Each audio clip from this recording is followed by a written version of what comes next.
Assalamualaikum korang. Okey, hari ni saya nak bawa korang makan dekat Laman J. Tiada duka nestapa,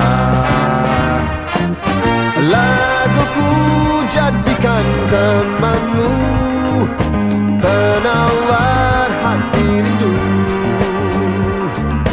Diriku kau kenangkan, oh,